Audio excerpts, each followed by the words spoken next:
So you go into a restaurant, you sit down, there's a daunting wine list. It's a tome. What do you recommend? First of all, I look at what kind of joint am I in? Is this a classy place that has some staff who are going to be wine knowledgeable? Mm-hmm. Could be a sommelier, could be the wine dude. But if there's somebody there that I think really does know the list, I'm going to ask that person. The person who works in the restaurant always knows his or her wine list better than I do because chances are they've tasted the wines on the list. Let's hope they have. And then if there's really no one in sight or no one's coming forward in terms of who knows the list, I'm going to look for regions I may personally be familiar with, or what is this restaurant specializing in? If it's an Italian restaurant, I'm going to look at the Italian list because it's going to match the food, most likely, but also let's hope they have a special passion for the wines from that country. Mm-hmm. So I'll narrow it down further to that, and then, of course, I'll stay within my price range, and then I'll hope for the best.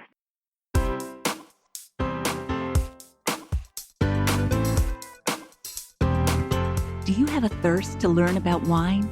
Do you love stories about wonderfully obsessive people, hauntingly beautiful places, and amusingly awkward social situations? Well, that's the blend here on the Unreserved Wine Talk podcast. I'm your host, Natalie Mclean, and each week I share with you unfiltered conversations with celebrities in the wine world, as well as confessions from my own tipsy journey as I write my third book on this subject. I'm so glad you're here. Now pass me that bottle, please, and let's get started. Welcome to episode 56. Merry Christmas, Happy Hanukkah, and joyous days off no matter what you're celebrating. In today's special holiday edition, I'm chatting with Mark Pascal and Francis Schott on their excellent radio show, The Restaurant Guys. They've been in fine dining and the wine retail business for more than 25 years each and co-own Stage Left Restaurant in New Brunswick, New Jersey, which the New York Times has ranked in their excellent category, and Citysearch named among the top 10 restaurants in America and worth the drive from any major city. Since I've chatted with them, they've launched a second restaurant called Catherine Lombardi, and their Stage Left wine shop is booming. Although their radio show was wildly popular, they decided to retire it and focus their time on the restaurants and wine boutique, and actually get a full night's sleep now and then. I wanted to share this with you because we dig into some of my most personal and earliest wine stories, as well as tips on how to choose a great festive wine, pairings for turkey dinner, and navigating a great big restaurant wine list. This is actually 2 episodes rolled into one, as I've been a guest on their show a number of times. I'll put links to their website, restaurants, and social media handles in the show notes at nataliemclean.com/56. So, have you saved your spot in my new online video class called The 5 Wine and Food Pairing Mistakes That Can Ruin Your Dinner and How to Fix Them Forever? Well, if not, get yourself over to nataliemclean.com/class and choose a time and a date that works for you. It's a very merry session where we have lots of fun tasting and pairing wine together. Come on and join me. All right, on with the show.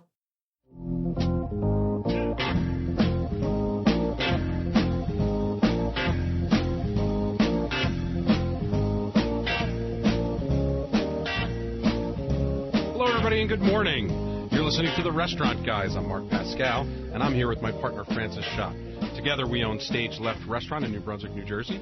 We're here to give you the inside track on food, wine, and the finer things in life. Today on the show, we have a special guest hailing from Canada. We have Natalie Mclean. Natalie has one of the most interesting wine websites, and Natalie Mclean holds down a day job as a wine writer, speaker, and judge, according to her website. She's an accredited sommelier. She's a member of the National Capital Sommelier Guild, the Wine Writers Circle, and several French wine societies with complicated names that I'm not going to go into. In 2003, Natalie was named the world's best drink writer at the World Food Media Awards in Australia, and she joins us from her home in Canada. Hi there, Natalie. Welcome to the show, Natalie. Oh, thanks, guys. How are you? We're great. We're doing great. So your website's pretty interesting. And we're going to link your website to our website, so everybody can go to restaurantguysradio.com and get linked up and find Natalie's site. How did you start this thing, and what's the purpose? It's a pretty mammoth and pretty comprehensive wine website, one of the best out there. Well, thanks. Thanks very much.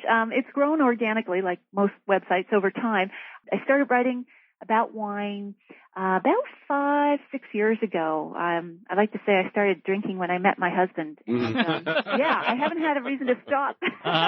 Just a reason to make it more respectable by writing about it. Actually, I was in high-tech marketing, and my husband and I had a son who is now about 6, and I was on maternity leave. And I say to most people, only in a sleep-deprived state could you think that a career path of high-tech marketing to writing about wine makes sense. So anyway, I was wandering around our local grocery store, picked up a beautiful food magazine, thought, why isn't there a wine article? Because I had just studied about wine for fun and thought, I'm just going to see if they might like to have an article about wine on the Internet, because I had taken the wine courses in, working in the Internet space, and thought, I can do that. Do you remember what the magazine was? It was called President's Choice. It's a play off one of the brands in our local grocery store. So, yeah, and it went from there. She accepted the article. She said, well, are you published? And I'm thinking, yes, my high school newspaper. Don't ask me for example. And I am now if you print this. And so how do we get from there to having what is a pretty substantial website? It's a passion for wine and a passion for writing, and I just feel so fortunate to combine the two. So over time, over these last 6 years, I've been writing for more and more publications, and what I do is I put online or into my email newsletter the articles that have been published in various places, because that started kind of without really my thinking it through either. Right. I mean, friends who didn't live close by and couldn't get the magazines for which I was writing said, email me your articles. And so I thought, over time I thought, why don't I just do this in an organized way? And now there are readers in 36 countries for this wine newsletter. That's awesome. We understand. We do the same thing with broadcasting our radio show. Yeah, we broadcast out of Central Jersey, and we just said, what the heck, let's throw it up on the web. And now we're at about 12,000 people a week that download the show. Wow, that's impressive. So that's fun. Yeah, and growing. I want to know how you become Elle Magazine's top 30 power women. By luck, I think. It can't just be luck. They had to fill in a spot. Yeah. Well, they'd heard about some of the awards that I had won, and I think they really just wanted to round out the roster. They had their usual celebrities and so on, but they wanted to get those unusual career paths that everyone aspires to when they retire. So I was slotted in there because the editor had seen something or another that I had written, and she threw me into the mix. Well, and I think that one of the things that is very interesting, and I'll tell everyone that the way that we came across Natalie's website is we obviously do a lot of research on different aspects of wine and food, and I would look up a number of different topics, and Natalie's website would pop up as one of the many good sources of information on a lot of different topics. And finally I said, okay, who is this woman? And so now that I have a radio show, it's my excuse to call up anybody I ever wanted to talk to and get them to talk to me for half an hour. Excellent. How do you take that career path? And I'm assuming you actually make a living off this now. Yeah, just barely, but how does that work? We understand. And just so everyone knows what you've got, Natalie has the website, but she also, if you subscribe, you'll get the newsletter sent to you on a regular basis. Exactly. It's a free newsletter because I am repurposing the content that has appeared elsewhere, and I've been paid for it. So off my website at nataliemclean.com, you can sign up for this newsletter. But the way I earn my living is to publish those articles in print first somewhere. And so I write for publications in the U.S., Canada, Australia, Britain, and so on. Because wine, as you know, like food, is a universal topic. So you can talk about the health benefits of wine, food and wine matching, choosing from a restaurant list, and so on. It travels pretty well around the world. But how did you get yourself to the point where you are an expert? Well, you know what? When you say that, I still don't feel like I'm an expert. Well, you better get over it. Yeah, okay. Because you're being quoted all over the place. I feel I learn as I go. When I'm thinking about what should I write about, I think, well, what question do I want to answer? What do I not know enough about? Well, I'm kind of intimidated in terms of choosing off a restaurant list. What if it's a restaurant wine list that I've never seen before? Are there some tips I can use? Then how do you go find the information? I do log into about 65 wine columns around the web. There's a lot of free content still out there, thank goodness. Yep. And I call the other so-called experts, sommeliers, bartenders, whomever might lend some expertise on the topic. It's very important to bounce ideas off of people in the field. And you can feel free to call us from now on. Okay, yes, you're on my list. We were talking about you being from Canada. Now, do you have a particular expertise in Canadian wines or a particular focus on Canadian wines? Well, I have easy access to them, and I'm a fan of Canadian wines, although I'm pretty universal in my taste. But yes, we have two excellent wine regions here in Canada, in the Niagara area that borders New York and Ontario, and of course the Okanagan in BC. And we're producing really good wines. It's just we produce them still in very small quantities, so you're not going to see a lot of those wines in the U.S. just yet. Now, there is I think a predisposition in the United States when we think of upper New York State wines and Canadian wines to think that the best wines are the sweet wines. Are there great dry wines being produced up there? There are indeed. Certainly ice wines, the sweet dessert wines, put us on the map. Yeah, we've seen a lot of those come to the United States. Yeah, and, it goes along with the cliches of igloos and polar bears, so it fits the image, right? But moving beyond that, we do produce two excellent cool climate wines. That's what we have here. So Riesling, that does well in Germany, it does well here, and Pinot Noir, the great dry table wines in those styles. And Natalie, I lived in Canada for the first few years of my life. Excellent. There are certainly a few months of the year that you could have igloos and such. Okay, fine. Perpetuate the stereotypes. Well, come on, it snows a lot. But we've seen some here. I think, again, people think Riesling, they think sweet, but we've seen a number of dry Rieslings from Canada. In Enniskillen Winery, we see a lot down here. Yeah. Do you write about that a lot in your column? My first loyalty is to readers, so what they can get, what's a good value, what tastes great, and what's available. And so if that happens to be a Canadian wine, great. I'll wave the flag. But, if it's a Chilean, whatever, Sauvignon Blanc, that's what will fit the story. And that's my focus is what's best for the reader in terms of, what wine fits this theme or goes with this food or whatever. I think also what's very interesting about your site is it's not just a ranking of the best or a rating of the best. There's actually in-depth and interesting articles about individual topics. But what prompts you to pick a topic to write about? I mean, what do you find that your readers are most interested in? Is it service? Is it where to find good wines? Or is it about specific regions? Reader response is very critical to me, and sometimes I feel like I have a fiber optic cable connected right to my nervous system because I get a lot of email every day, which is terrific. It keeps me grounded. So the two hottest topics in the world of wine are, how do I buy wine? I'm faced with a shelf of thousands of bottles. How do I buy it so that I can match it with whatever I'm eating tonight? And when I'm in a restaurant, how do I choose from that list that looks so scary? Being a restaurateur, what is your first advice to someone we give people advice on this all the time, but I would love to hear So you go into a restaurant, you sit down, there's a daunting wine list. It's a tome. What do you recommend people do? Which, by the way, we have a daunting wine list that's a tome in our restaurant. So excellent. Scare the heck out of people first. No. First of all, I look at what kind of joint am I in? Is this a classy place that has some staff who are going to be wine knowledgeable? Could be a sommelier, could be the wine dude. But if there's somebody there that I think really does know the list, I'm going to ask that person. Regardless of how much I may know about wine, the person who works in the restaurant always knows his or her wine list better than I do because chances are they've tasted the wines on the list. Let's hope they have. One of the things we like to do in that same instance is if my waiter really doesn't seem like he knows, don't be afraid to kick it up one more step. Yes, right. Exactly. And the waiter will say, I don't know, but I'll get somebody who does. Exactly. So my first question when I don't know if the waiter is knowledgeable or not, I don't want to put him or her on the spot, so I'll say, could I talk to someone who really knows this list, maybe who's tasted a lot of the things that are on here? And then I'll leave it open because the person may jump in and say, well, I have, right. And that's great. I don't want to make them feel whatever. And they very well may have. Yeah, exactly. If it's the right kind of place. Yeah, that's my first step.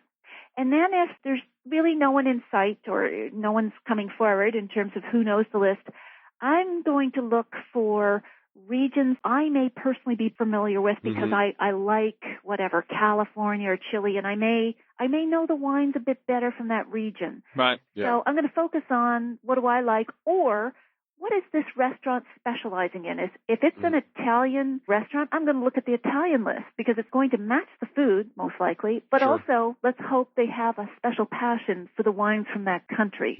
So I'll narrow it down further to that, and then, of course, I'll stay within my price range, and then I'll hope for the best. Yeah. Well, I'll tell you, I'm much more likely to take a chance in a restaurant where I feel that there's someone knowledgeable. Yeah. If I've gone to a restaurant where I'm not seeing a lot of people who are into wine or into the wine list, where the wine glasses don't even look right, that's a big cue for me. What's the table dressed with? If I'm in a place where the table isn't dressed with nice glasses or where I feel that there's not a lot of acumen about wine in the room, then I'm much more likely to go with something tried and true. We recommend the same thing, Natalie, that you ask if someone is around who's jazzed about wine, who knows about wine. And I think one of the greatest things of being in the restaurant business for the last 15 years or so is seeing the increasing level of professionalism and the increasing level of people who are really into it, who are doing this for a living. But every once in a while, we'll get what I call the wine joker, right? And I know he's a wine joker because I'm a wine expert. But if a guy comes over and is like, yeah, dude, I know all about wine, and he doesn't really know anything. What do you do when you find yourself in a situation like that? Or do you think there are any telltale signs for people to realize they're in the hands of a wine joker? Well, I like that title. Yeah, exactly. That's a toughie. I know one time I said to the guy who had just poured my wine, I think this wine is corked. And he held the glass up to the light and goes, I can't see any floaty bits, but I'd be happy to run it through a sieve for you. I'm thinking, okay, time to get firm. And by the way, for those in the audience, I'm sorry, Mark, you were going to do that. But for those in the audience, corked, it doesn't mean it has cork floating in it. No. It's actually something that's a flaw that comes from a cork that's in a bottle of wine. And if you're a wine joker, you wouldn't know that. That's right. And it tastes a little bit like cardboard or wet paper. Exactly.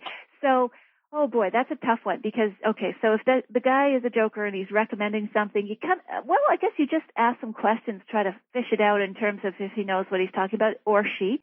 And if not, maybe you just say, well, that's a really interesting selection if we were having maybe different dishes, but I think we'll just go this way. Remember that joker is gender neutral. Right, yes, exactly. Of course. There's no jokette. But no, I have to say that I think that one of the clues that I have, if someone's really serious about wine, first of all, if somebody's excited about it, you can tell. Yeah. But the person who's not excited about it, Mark and I have been out recently in a couple of restaurants where they automatically recommend the most expensive or the second most expensive bottle on the list. Now, there are times when that's appropriate, but they should be feeling you out to price. First of all, you as a guest, as a consumer, as a guest in the restaurant, should be giving an indication about what you want to spend. And if you're in a social situation where you can't say the price, first, I'm a guy, I'll just say, listen, I want to spend $100 or less, or I want to spend $50 or less. But if you feel in a situation where actually, you're a guy who says, whatever. That's true. At this point in my life, fortunately, I'm able to do that. But when you are talking with a sommelier, feel free, if you can't say the price range you're looking at, point to the prices on the list so the person can see. And if you're pointing at $50 bottles and they bring something out, I'm never shy about asking how much it costs because I've been slammed a few times. Oh, yeah. And I think that is so rude. The woman who produces our show for us just got back from a fact-finding tour of San Francisco for us. Said she went to a restaurant and went to purchase a bottle of wine that was, let's say, $65. The sommelier came back and said, I'm sorry, we're out of that wine, but here I have another. I recommend this. I recommend this. I've never comparable wine. She said the wine was $135 in wine that they brought over. Isn't that horrible, Natalie? That is awful. Terrible. And this is a very highly regarded, reputable restaurant. That's like shameful. bait and switch. It's bait and switch. Shameful. My other clues are when you ask someone at a restaurant for a recommendation for what you should drink, if they tell you the Robert Parker score or any score, anybody can read a magazine. I view that as a negative. I think that the best answer you can possibly get when someone says, well, what do you recommend we have to drink, is they should say, well, what are you eating? Yes. Don't you think? Right, exactly. And maybe another question is, what wines have you tried recently that you've liked? Yeah. And that'll give them a range of both your style, your taste preference, and your budget. Yeah. I also like to ask people if they're in a mood to experiment with something new. Yes. And that tells me, do you want to stick with Chardonnay, Cabernet, or maybe you want to venture into some Chenin Blanc from the Loire Valley from a region of Savenay or something that might be a little bit more interesting. I like to do a really assertive kind of a push-pull if we're having trouble making the payroll that month. Like, well, if you really love your girlfriend, you will have the very expensive champagne. Yes. How much are you willing to pay for love? How much do you like this woman? Because you can have this bottle or you can have the expensive one. Or is this a special night? That's one of my favorites. Yeah. Definitely. Do you really care about this woman you're dating? Or So are you seeing the same kind of increasing professionalism in wine professionals in restaurants in Canada as we are in the United States? Absolutely. I think people are just picking it up as a personal passion, not even with a career goal in mind, but just because they're so interested in wine. I mean, as you guys know, I don't have to tell you how wine connects to so many spheres of life. Yeah. And just, it combines that hedonism, great kick out of wine, but also with the encyclopedic depth of just connecting. I think you could do a liberal arts degree. Absolutely. Through wine. And you can do it on any level. You can just be a casual quaffer, or you can have it as a passion for the rest of your life. I think what's interesting, Natalie, about your website is you really do write in depth. I mean, I think there's a temptation in wine writing to either be writing scores, like numerical, buy this, don't buy that, do 10 best this, 20 best that, or to write simple, snappy, light, 6 paragraphs, easy reading, 1 column inch. And you really take topics and you deal with them in depth. Now, I see that you've contributed to many magazines like the Chicago Tribune and Bon Appetit and Food and Wine and Reader's Digest and Business Week and on and on and on. So who's reading these in-depth articles? Well, you guys are. True. And True. The subscribers to my newsletter. I also look for magazines and, to a lesser extent, newspapers who will take the longer articles, because I find, personally, it's satisfying to explore an article in depth, explore it fully, answer the questions that are in my mind in terms of the issues, what I call what goes on around the glass. Mm-hmm. So not just what's in it. We can't forget that. That's why we're so passionate about this. But also there's so much that goes on around the glass, the culture of wine, that makes it so interesting. And so I guess I can't help myself. I just love to burrow into it. And 2,000 words later, I resurface and go, it's time for a drink. Now, Natalie, are magazines giving you assignments, or are you writing your own articles on your own ideas and then submitting them? Well, at first when I started writing, I used to take assignments. I still do, but I would say 95% of the time now, I sort of sit down, write what interests me, and then think, where does this belong in terms of the magazine or publication? That's my approach now, and it's working so far. One of the articles that really caught our attention was looking through the glass thinly, where you dealt with this whole phenomenon that was dealt with in depth by a book that's out there now called Why French Women Don't Get Fat, about how wine drinking doesn't necessarily lead to weight gain. Why don't you talk with us about what you learned in that very in-depth article? Well, when it comes to wine drinking, there's been several studies that say with moderate drinking, meaning a glass or two for women a day, maybe 2 to 3 max for men a day, shouldn't ruin your diet, even if you are on a diet, and certainly shouldn't cause you to gain weight. There's a number of factors that contribute to that. There are 2 things for those of us who are diet crazy. So you're saying I can have wine on my diet? Exactly. I like this diet. I'm liking it better and better. Exactly. Carrot sticks? But Chardonnay. Doesn't wine have a lot of calories? Well, there are 2 things. So calories is one thing that people count, and carbohydrates are the other. What constitutes calories, I'm no medical expert, by the way. There's the disclaimer right up front. Right. So if you drink wine and gain weight, don't get mad at Natalie. Don't sue Natalie. Exactly. Don't call me, man. But the calories in wine come from 2 things. One is if there's any leftover sugar in the wine. So if it's sweet at all, there's going to be calories that come from that sweetness. But even when wine is fermented completely dry, you will still have calories in it from the alcohol itself. Alcohol has 7 calories per gram is how they measure it. Right. Whereas if you compare that to fat or sugar, they have 4 calories per gram. So, in those high alcohol wines that we're getting now from Australia, California, warm climates, they pack a caloric punch. But again, it's all about having them in moderation. So a glass of wine is anywhere from 100 to 150 calories, somewhere in there, depending. That's a good average. It might even be a little bit lower if you're not talking fortified wines. A range might be anywhere from 95 to up to 115 might be an average if you're looking at about a 12% wine, 12% by alcohol. Natalie? Yes? I have bigger glasses of wine than you. So I can't help you with that. So is the equivalent amount of calories in wine not as bad for you as the same amount of calories in other things? Well, wine doesn't have any fats, so saturated fats or otherwise. It doesn't have cholesterol. It doesn't have sodium for those on low-salt diets. But it still has calories. So for those who are trying to watch their weight, calories are calories, no matter where they come from.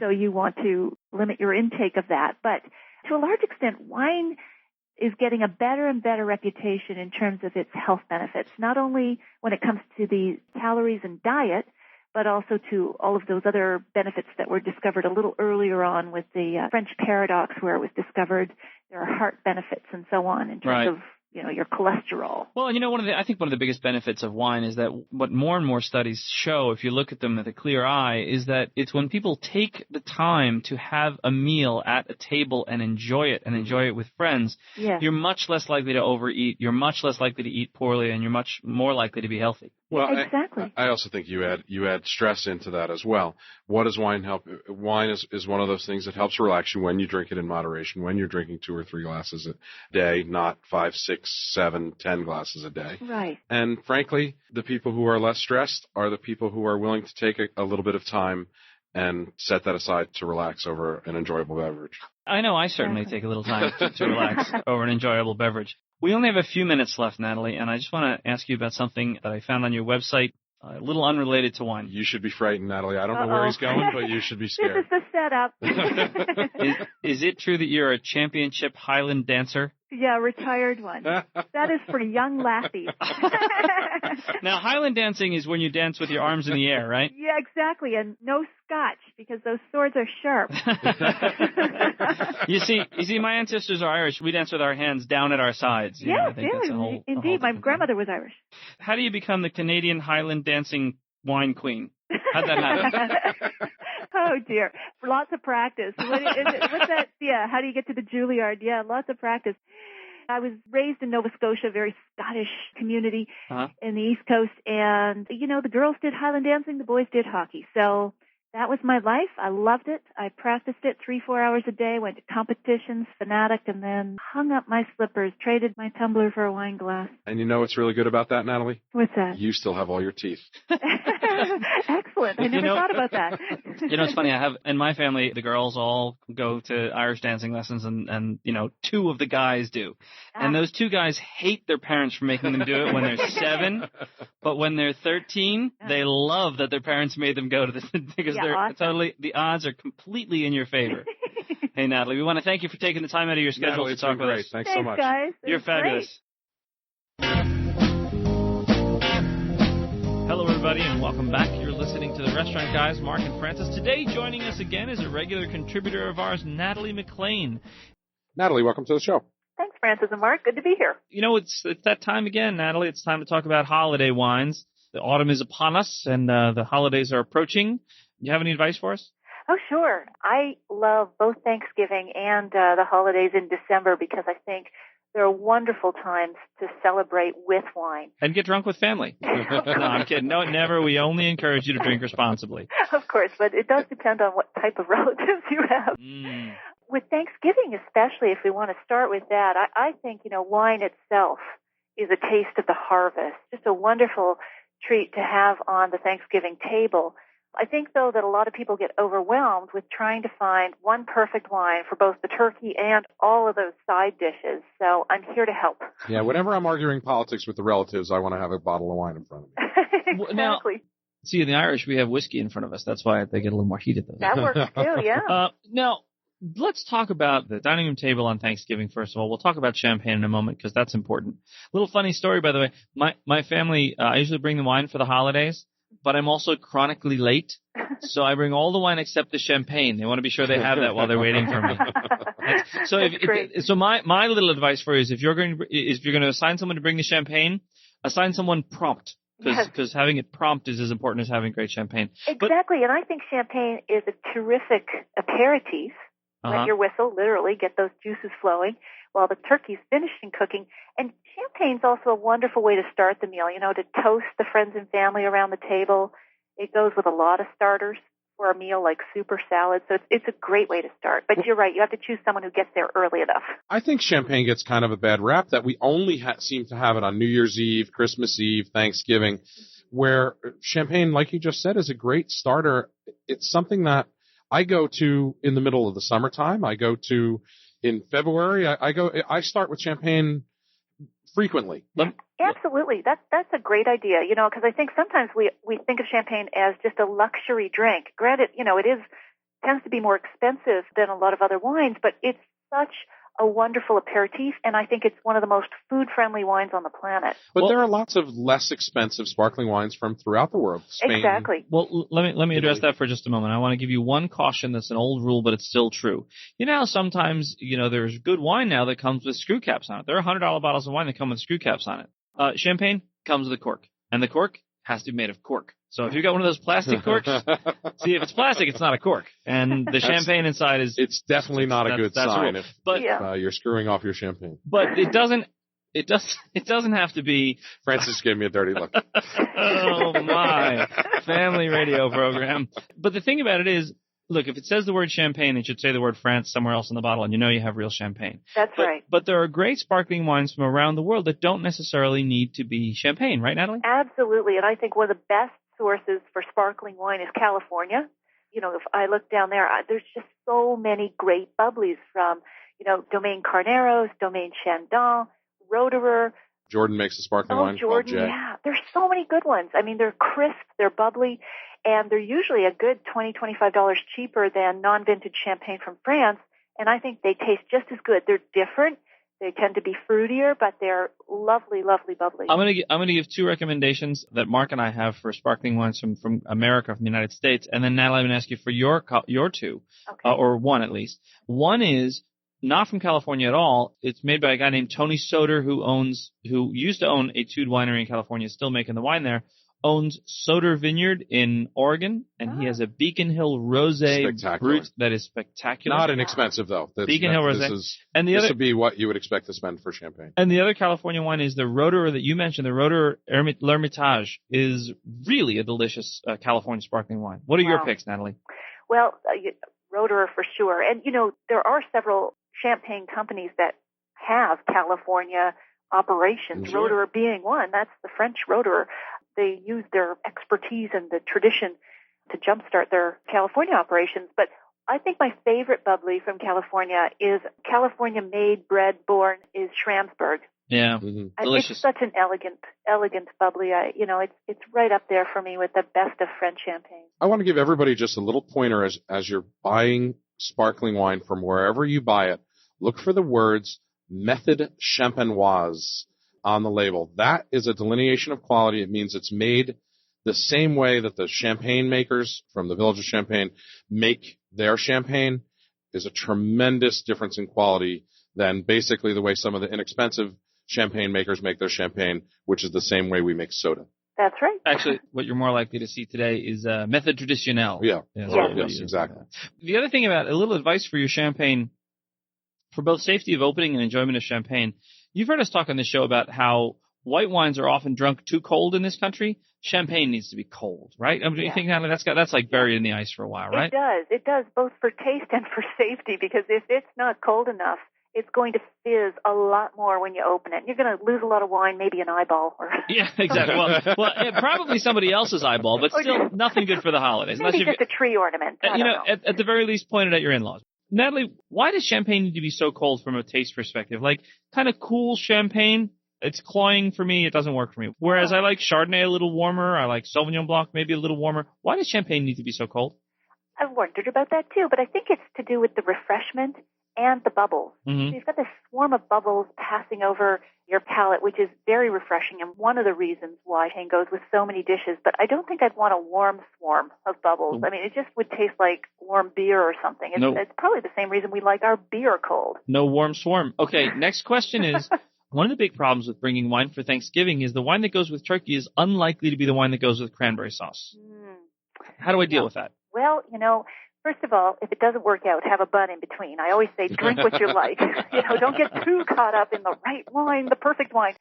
But, I do think we can find a happy compromise with very ripe, fruity, juicy, generous red wines, especially like Pinot Noir, Beaujolais, Gamay, even a California Zinfandel. What we're getting there is the berry ripeness that'll moisten the turkey. Turkey tends to be a dry meat. The way we do it at our house, probably not the right way, but we make up for it with wine. And the other reason is that those reds that I just mentioned don't have a lot of mouth-drawing tannins, so they're not clashing with the turkey. But because they have that berry juiciness, I do find that they'll go with more of those side dishes. So cranberries is tough, but there's a lot of dishes on the table that have a touch of sweetness. So you need a generous berry ripe wine. If you're going to whites, you need probably something that's a touch off dry, like a German Riesling. One of the things that I suggest people do is if you're going to drink, depending on how large your family is, 3 or 4 bottles of red wine over the course of dinner, I like to open 3 or 4 different kinds of red wine and put 3 or 4 different bottles on the table and let people sort of experiment and go with what they like or how they structure their plate rather than force everybody to have the same thing. I like to put the cheap ones up front so my relatives will grab those and I'll reach back behind.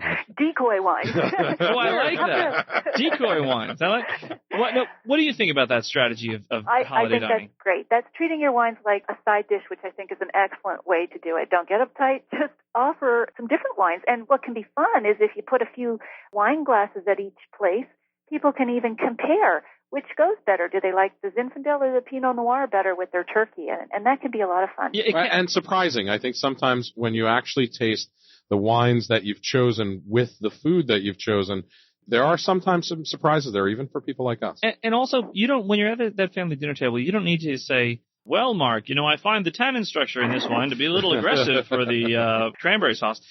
Wine at a table should be like, hey, did you try this? What is this? Pinot Noir? Oh, it's delicious. Try it. Oh, I don't like that as well as the other thing.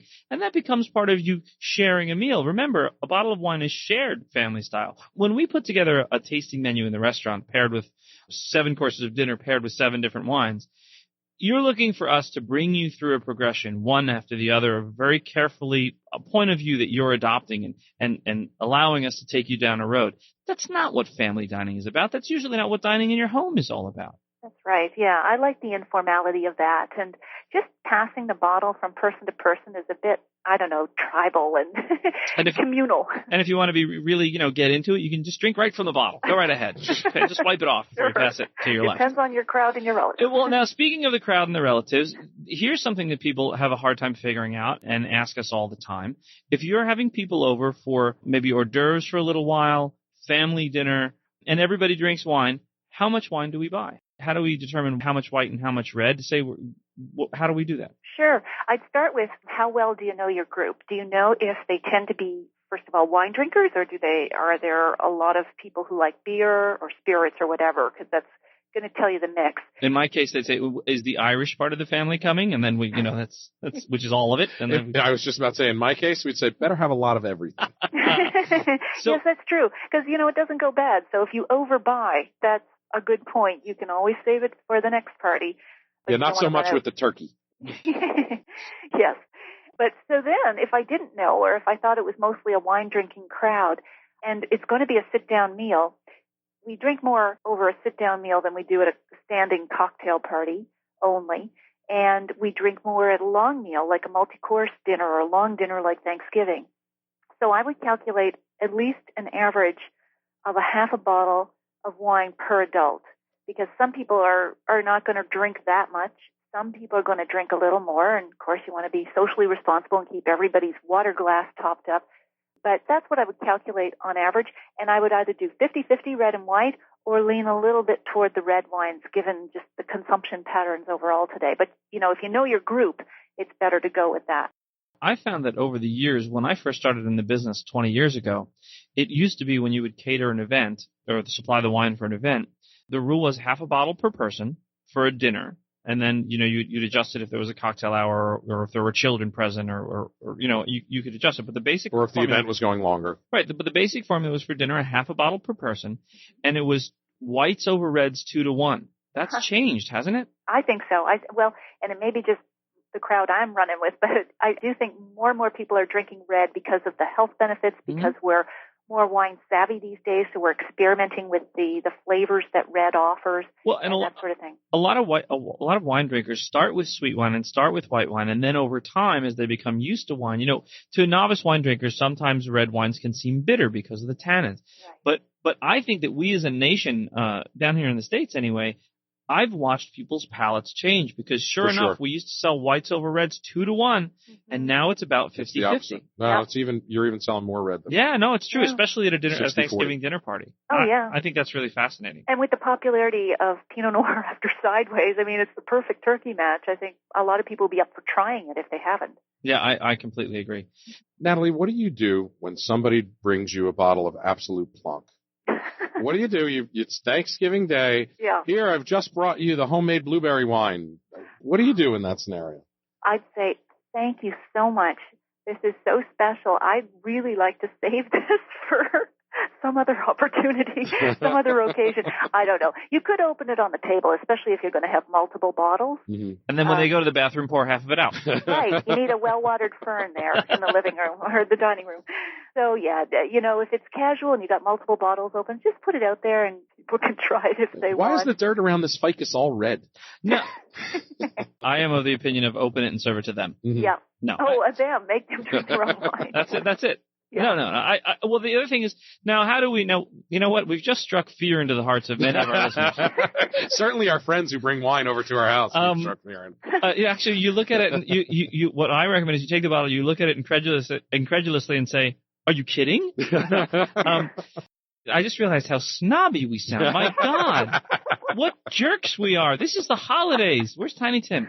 Well, how does someone who doesn't, look, we're in the business. We know a lot about wine. Let's take the other perspective, it's easy to be gracious and accept a bottle of wine, but let's take the other perspective. Yeah, say you know a little bit You're a novice wine, and you're buying wine and you're going over Mark and Francis's house for Thanksgiving. Look, you don't have to spend $100, but how do you go and select a bottle of wine that's, appropriate? What's your criterion? Well, again, if you know your host's tastes, then look for something that they like. You could, if you wanted, call ahead and say, I'd love to bring you a bottle. It depends on how presumptuous you feel, but you could say, I'd love to bring you a bottle for dinner. What are you serving? Could I help? Could I contribute to the wines for dinner? Then your host has the option to say, well, that would be great. I'd like a X, or, I've got these wines planned out, or whatever. If you're bringing a bottle for dinner, I'd also suggest bringing one for the cellar as a gift because, as the guest, you're going to be consuming the bottle you bring. So I would also bring one, a similar one for their cellar. There's a funny piece of etiquette that goes along with bringing a bottle of wine to someone's house when you're invited to a party, invited to a holiday party. I remember last year I was invited to a holiday party. I didn't know exactly what I was getting myself into. I went as a guest, and I brought a bottle of wine. I knew I was going to, honestly, a wealthy person's house. And there is, if you read about this, I remember reading about it years ago, and it's very true. I was taught in my culture, blue-collar, fireman, Irish, Catholic, working-class culture, you don't show up at someone's house, my mother would say, with your arms dangling. You bring something when you're invited over someone's house. Among the upper classes, to a really nice party, you don't. It's actually a bit of a faux pas. So I wind up in this house with I ring the doorbell and it's like the church bells are ding dong, and the butler opens the door and we walk into the formal receiving parlor. You're announced. And there's this big Christmas party and they're serving, great Grand Cru Burgundy and this beautiful caterer, and the Christmas tree looked like something out of the Nutcracker Suite on stage on the New York City Ballet. And I was like, here, I brought you a bottle of wine. It's just, there is that difference in middle class culture, and my values are middle class values, I think, for the most part. But you don't always show up with a bottle of wine. I find that fascinating. Yeah, that's true. And in Paris and probably other august households, you send flowers either before the party or after the next day, because there's a thing about not thrusting, a bouquet into your host's hands, and then he or she has to run off and get a vase or whatever, unless they have a butler, of course. But it's just a really classy thing to do to send it before the party or after. It's really wild. It's just, when I have my august mansion, anyone who wants to bring me a bottle of wine can do so. One of the things that I caution people about is I'll always remember, and we talked about Zinfandel for the holidays. Now, people I remember came into the restaurant one night, and we do a dinner every other year called the 7 Deadly Zins, 7 Zinfandels, right? Great. And it's a fabulous dinner, and these people had come in the night before, and we had sort of experimented with a lot of the dishes and had them ready to go, and it was a party of 12. And they said, Francis, we want to do something great, And I said, you know what? Honestly, I could probably, this dinner we're going to do tomorrow night for 75 people, I could probably pull it off for a reasonable facsimile of it tonight. Do you want your own private wine dinner? And they said, yes, absolutely. We'll go and do this. Well, toward the end of the dinner, I had to really caution them about slowing down their alcohol consumption, because one of the things these Zinfandels are 15% alcohol, some of them, 15.5% alcohol, whereas, say, a red Burgundy might be 13% alcohol, whereas a German white might be 9% alcohol. When you go in a normal progression of wines, well, some of those wines may be 15% alcohol, but some of them may be 8 or 9% alcohol. When you're just kind of hammering away at the 15% alcohols the whole night, and what it can take its toll. What it means is when you are drinking, you can have half as many glasses of Zinfandel on average as you can of a German white Cabernet, because there's twice as much alcohol in it. And wines overall, seemingly red wines especially, are getting more and more alcohol. What's your advice for a host or hostess to manage that and manage people's expectations and make sure people can get themselves home safely?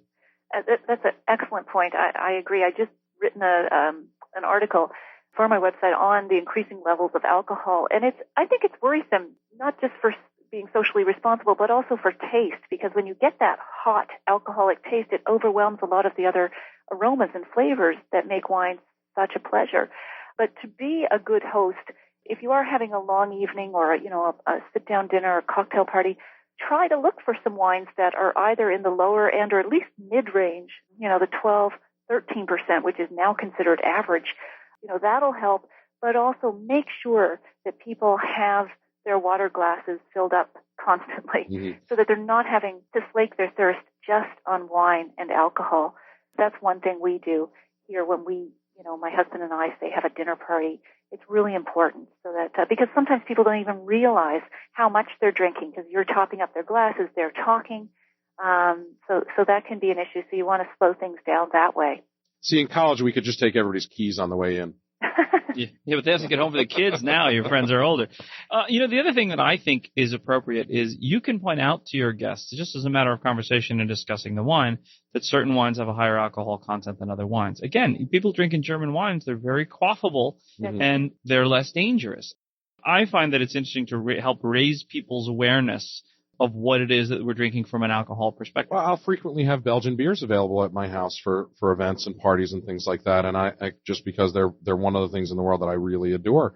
And people need to be careful. If you're used to drinking American beers at 3-4%, and all of a sudden you're drinking these Belgian beers at 8, 9, 10, 11, 12%, there's a whole different level of alcohol and potential danger that comes with that. Sure. And I think during the holidays, people tend to imbibe more. It's festive, it's celebratory, and so on. So it's also a great idea, I think, to encourage people to take a taxi or cab to your house. It's why I'm very grateful there's a brand new hotel across the street from my restaurants.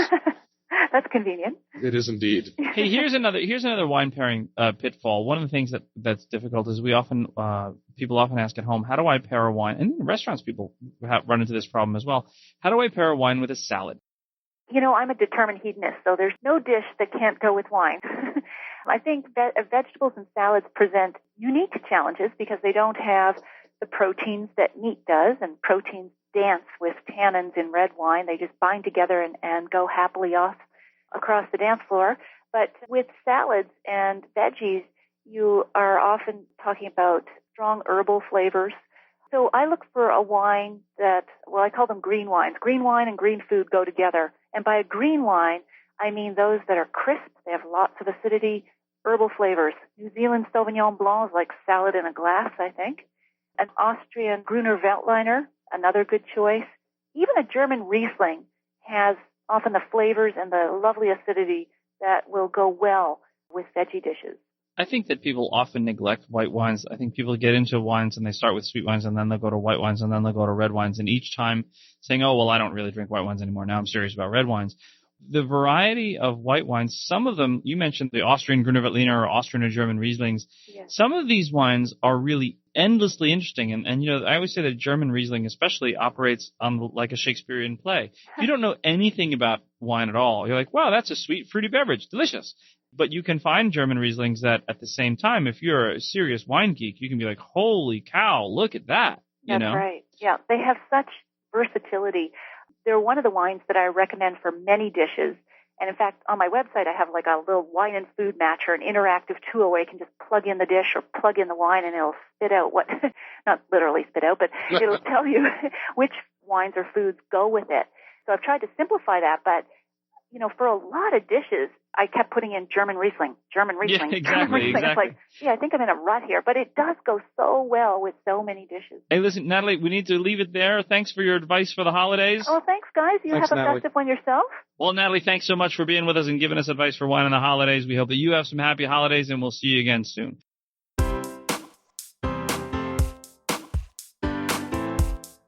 Well, there you have it. I hope you enjoyed this chat with Mark Pascal and Francis Schott. I recommend that you check out their restaurants in New Jersey. They're worth the drive. You'll find links to their website, restaurants, and social media handles in the show notes at nataliemclean.com/56. If you liked this episode, please tell a friend about it, especially one who's interested in the restaurant wine tips I shared.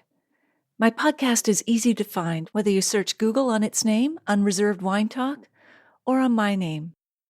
Finally, if you want to learn how the lemon or butter test can help you pick the perfect wine pairing, join me in a free online video class at nataliemclean.com/class. I can't wait to share more wine stories with you next week. Thank you for taking the time to listen to this one. I hope something great is in your glass this week. Perhaps a wine that triumphed for you when you applied that lemon or butter test. Wonder what she means by that. Guess I'll have to find out in that class she's got online.